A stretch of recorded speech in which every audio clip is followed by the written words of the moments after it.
Now, crime and offence and its variants. In the Indian Penal Code, section 40 of the code defines an offence and denotes a thing made punishable by the code. According to this, crime is a generic term and offence relates to a specific prescribed conduct covered by each offence. CRPC 173 has used the term offence more specifically, just as section 2N of the code criminal procedure lays down. Offence means an act or omission made punishable by any law for the time being in force, and includes any act or in respect of which a complaint may be made under section 20 of the Cattle Trespass Act. CRPC classifies offences into following categories: cognizable offence, non-cognizable offence; bailable offence, non-bailable offence; compoundable offence, non-compoundable offences. Therefore, the scheme of law is that first you understand crime and then you understand offences in terms of the provisions of the Penal Code and Code of Criminal Procedure. Functions and of deviance and criminalization. Deviance and criminalization has three important social functions. It is said to be a measure of solidarity and stability. This is what Durkheim, in his division of labor in society, how stability is created and how the collective will is maintained in the face of individualism. Deviance has an important part to play in a well-ordered society. It brings people together, thereby building social cohesiveness and solidarity, which in turn decreases crime. Now, the second social function of deviance and crime is it is a measure of social defense.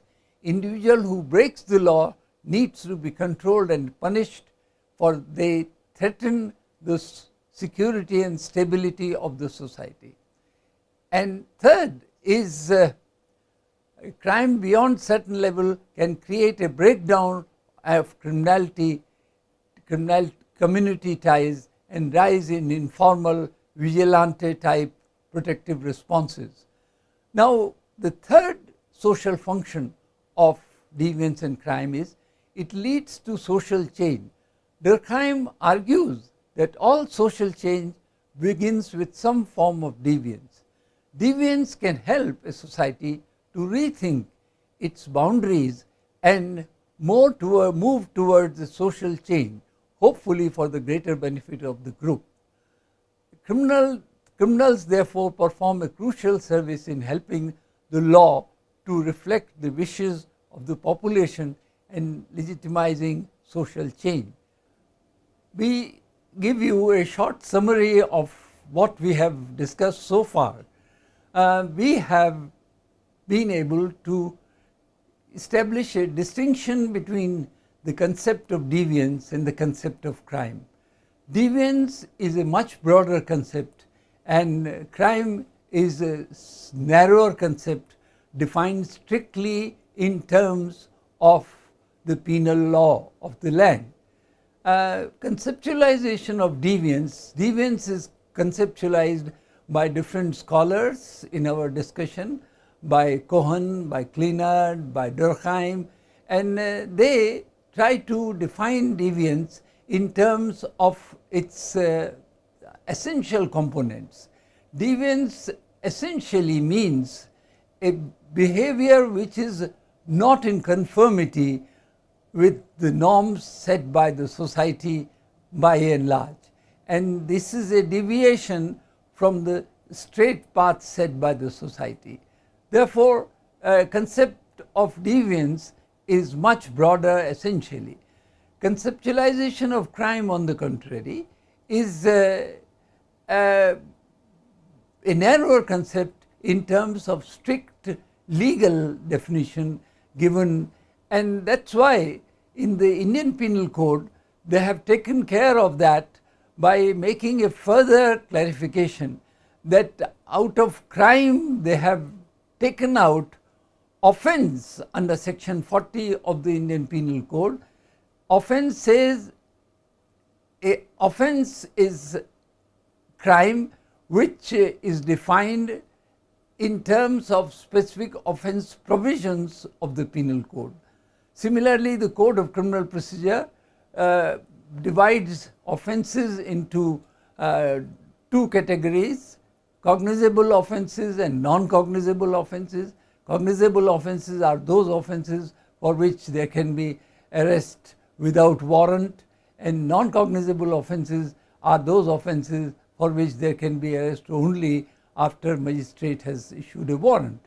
Similarly, they have made a distinction between bailable offenses and non-bailable offenses. Bailable offenses are less serious offenses, and non-bailable offenses are more serious offenses in which bail is given very restrictedly. Now, therefore, the law makes a clear distinction between a crime and an offense. Elements of crime have been discussed after that, actus reus, mens rea and concurrence, and we have gone to explain each of these elements in greater detail at the appropriate place.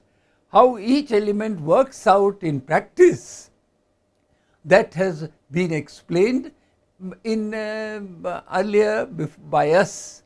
What functions are performed by deviance and crime is as said, but the three functions, important functions of deviance and crime are that they legitimize, they lend a social solidarity against crime, they make the whole society organize against criminal, and therefore crime performs a function. Then second, it helps the society to draw a defensive wall against the criminals, those who are deviants, those who indulge in deviance or crimes. And third, it helps in reform of the law. In that way, Durkheim said that crime performs a social change function. It is in that sense a functional concept, and therefore if a society wants to change, there should be some amount of criminality in it.